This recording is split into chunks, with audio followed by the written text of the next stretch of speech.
محمد علی بھائی علماء کرام نے تو اس بات کو جو ہے نا وہ سم ہاؤ ایکسیپٹ نہیں کیا کہ جو بڑے ہیں ان کی کوئی غلطی تھی. وہ کہتے ہیں چلے کوئی ایک دو اگر ایسے علماء گزرے ہیں تو اس کی بنیاد کے اوپر آپ یہ الزام نہیں لگا سکتے.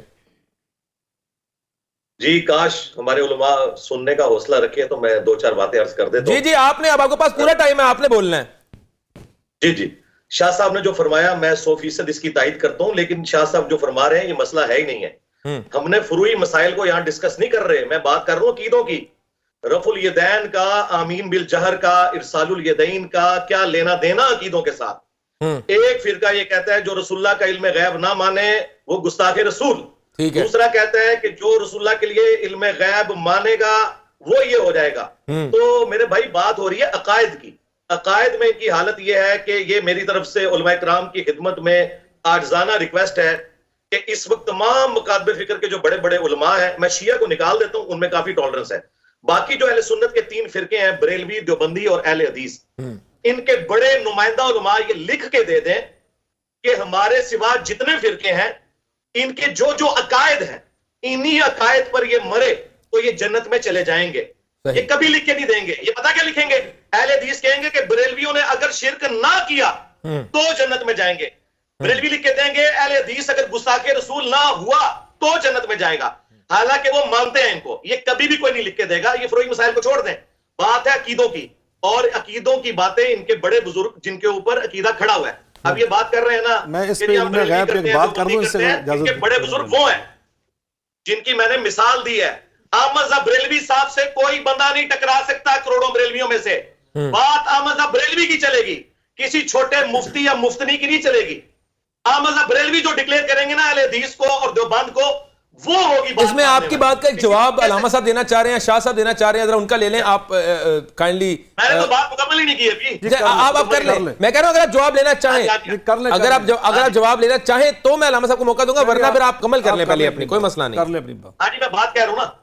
علامہ صاحب سے میں عرض کروں گا کہ احمد بریلوی صاحب جو کہیں گے نا وہ عقیدہ ہوگا بریلویوں کا. باقی پوری دنیا کے بریلوی مولوی مل کے جو مرضی بات کرتے رہے, وہ لیپا پوتی کر رہے ہیں. اسی طریقے سے دیوبند کا عقیدہ وہ ہے جو المحند میں لکھا ہوا ہے, جس میں انہوں نے بریلویوں کو شیطانی لشکر اور اہل حدیث کو خوارج کی جماعت کا ہے. اب پوری دنیا کے دیوبندی اکٹھے ہو کے کعبے میں بھی مجھے کوئی بات کرے نا تو جھوٹ بول رہے ہیں, بالکل جھوٹ بول رہے ہیں, اور ان کا دفاع کرنے والے بھی بالکل لیپا پوتی کر رہے ہیں. اور یہی وجہ ہے کہ ہم فرقہ واریت سے نکل نہیں سکے آج تک کہ ہمارے بڑوں نے توڑا ہے امت کو. اور ان بڑوں سے مراد امام حنیفہ, امام شافعی, احمد بن حنبل, امام مالک نہیں ہے. ٹھیک ہے, یہ ان بڑوں سے مراد ہے کہ ایک امام حنیفہ کے ماننے والے کروڑوں بریلوی ہیں اور کروڑوں دیوبندی ہیں, دونوں ایک دوسرے کو مسلمان نہیں سمجھتے.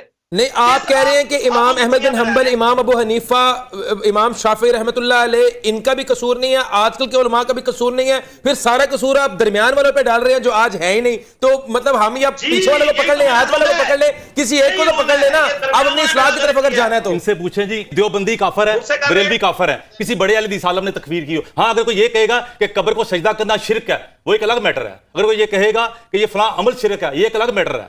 لیکن کہ جی دیوبندی کافر ہے, بریلوی کافر ہے, کسی بڑے عالم حدیث عالم. اب یہ نہیں ہے کہ چیچو کی ملیا کا کوئی عام مولوی جس نے 4 صفحے کا رسالہ لکھا ہو دیوبندی اور بریلوی کے خلاف اٹھا کے دلیل کے طور پہ پیش کرے, کسی بڑے عالم دین کا نام بتائیں, مولانا صلاح اللہ علیہ وسلم کیا بتائیں.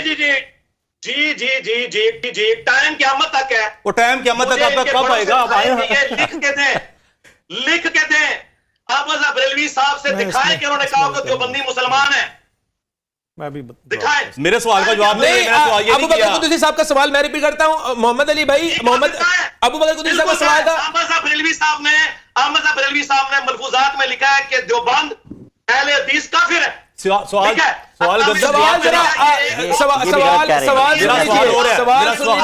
محمد علی بھائی, سوال ایک بار ریپیٹ میں کر دیتا ہوں. ابو بکر قدسی صاحب کا سوال ہے, میں ریپیٹ کر رہا ہوں. وہ کہہ رہے ہیں آپ قیامت تک یہ چیز ثابت نہیں کر سکتے کہ کسی اہل حدیث علماء نے کسی کے اوپر تکفیر کا فتویٰ لگایا ہو, کسی گروہ پہ نام لے کے, کسی گروہ پہ نام لے کے. لیکن میں یہاں سال کہنا چاہتا ہوں, میں کہنا نہیں چاہتا تھا, دور جانے کی ضرورت نہیں. علامہ احسان اللہ ظہیر کا تذکرہ ہو رہا ہے, ان کی پوری کتاب شیعوں کے خلاف لکھی ہوئی ہے. 5 کتابیں ہیں, 5. دیکھو وہ کیا کافر نہیں کہہ رہے کھل کے. وہ کہہ رہے کافر کہا ہے انہوں نے. تکفیر دکھائیں آپ ان کی. لکھی کتابیں چھپی آپ کے سامنے, پھر آپ مان بھی رہے ہیں. عقائد کی وجہ سے کافر مسلمان ہوتا ہے, اور کس وجہ سے ہوتا ہے؟ بات تو پہلے عقائد کی عقائد ہے تو نمازیں ٹھیک ہے نا, اگر عقیدہ ہی باطل ہے تو نمازیں روزے کیا کام آئیں گے؟ دیکھیے ایک ہوتا ہے ایک گروہ کی تکفیر کرنا کہ یہ گروہ کافر ہے, دیکھو میرے بھائی, جو ایک ہوتا ہے عقیدے کو برداشت کرنا. جو مرزا صاحب بات کر رہے ہیں, طلب تجربات بہت زیادہ ہے, ہم یہ باتیں نیشنل میڈیا پہ نہیں کرنی چاہیے. اگر آئیں گے اس طرح تو بہت سے کام خراب کرتے ہیں. ایسے رواداری علی بھائی صاحب کے اندر, علی صاحب کے لیے جن کے اندر برداشت موجود ہے, جو چاہتے ہیں کہ ہم قریب ہوں. ورنہ آپ اگر جائیں تو اس میں سب سے بڑا کردار میں ملکوں کا نام مرزا صاحب لڑائی نہیں ہونی چاہیے. انہوں نے خوبصورت انداز سے پیش فرمایا ہے کہ بڑوں نے تکفیر کی ہے تو چھوٹوں میں یہ جرت نہیں ہے کہ وہ اس کے سامنے کھڑے ہو سکیں, یہ ان کا موقف ہے. تو اس ضمن میں ایک عرض کرنا چاہتا ہوں کہ پہلی تو بات یہ ہے کہ صحابہ کرام رضوان اللہ تعالی علیہم اجمعین, ان کا جو انداز ہے وہ ہمارے لیے ایک اعلیٰ نمونہ ہے. فَإِنْ آمَنُوا بِمِثْلِ مَا آمَنْتُمْ بِهِ فَقَدِ اهْتَدَوْا. ہم نے ان کے نقش قدم پر چلنا ہے. لَقَدْ رَضِيَ اللَّهُ عَنِ الْمُؤْمِنِينَ, لَقَدْ رَضِيَ اللَّهُ فرمایا اللہ رب العالمین کے وَالسَّابِقُونَ الْأَوَّلُونَ مِنَ الْمُهَاجِرِينَ وَالْأَنصَارِ وَالَّذِينَ اتَّبَعُوهُم بِإِحْسَانٍ رضی اللہ عنہ ورضوا. تو ان کا انداز کیا تھا؟ حضرت عمر فاروق رضی اللہ تعالیٰ کے صاحبزادے حضرت عبداللہ بن عمر رضی اللہ تعالیٰ عنہما, ان سے آ کر کسی آدمی نے سوال کیا کہ حج تمتع کے بارے میں آپ کیا کہتے ہیں؟ تو انہوں نے نبی صلی اللہ علیہ وسلم کی حدیث کے مطابق اس کا جواب دیا. تو انہوں نے کہا کہ آپ کے ابا جان حضرت عمر فاروق وہ تو اس طرح کہتے تھے. تو ناراض ہو کر فرمایا اللہ کے بندے, یہ دین میرے بابا پہ نازل ہوا ہے یا محمد مصطفیٰ علیہ السلام پہ نازل ہوا ہے؟ انہوں نے اپنے بابا جو امیر المومنین رہے ان کی بات کو تسلیم نہیں کیا, نبی صلی اللہ علیہ وسلم کی بات کے سب نے. تو کیا اب وہ چھوٹے تھے, بیٹے تھے, تو کیا ان کا یہ حق تھا کہ وہ کہتے نہیں تھی جو میرے باپ نے کہہ دیا؟ یہ نہیں ہوتا. صحابہ کرام سے ہمیں جو ملا, اسی طرح حضرت علی المرتضیٰ کرم اللہ وجہ کریم, حضرت امیر معاویہ رضی اللہ تعالیٰ عنہ کے آپس میں جنگیں ہوئی ہیں, کتنے بندے وہاں پہ شہید ہوئے, لیکن حضرت امام حسن علیہ السلام کی جب باری آئی تو انہوں نے حضرت امیر معاویہ سے صلح نہیں کی نبی پاک کی اس حدیث کے مصداق ہو کر. تو کیا اس کا مطلب تھا کہ اب بابا نے جنگ لڑی ہے تو میں بھی جنگ لڑتا رہوں؟ یہ نہیں انہوں نے کیا. تو اس طرح میں سمجھتا ہوں کہ اگر کسی بڑے نے کوئی بات لکھ دی ہے اور اس کے بعد آنے والے دور میں تقاضے ایسے آگے, یا میں سمجھتا ہوں بعض کا دور ہونے کی وجہ سے بعض چیزوں کی ہمیں سمجھ نہیں ہوتی ایک دوسرے کے بارے میں, جیسے ابھی ڈاکٹر صاحب نے فرمایا تھا کہ ہر ایک کی بات اس سے آ کے پوچھو نا. بعض کا اس کا نہیں پوچھا گیا, اب لوگوں نے پوچھا, کتابیں زیادہ شائع ہو گئیں, اب سوشل میڈیا کا دور آ گیا. مثال کے طور پر ان چیزوں نے ہمیں ایک دوسرے کے بارے میں تعارف زیادہ دے دیا. بریلوی کو پتہ چلا کہ اہل حدیث کیسا ہے, اہل حدیث کو پتہ چلا بریلوی کیا ہے, ہمیں بحثیت اہل سنت پتہ چلا کہ اہل تشیع کیا ہے, اب ان کے کیا عقائد اور نظریات ہیں.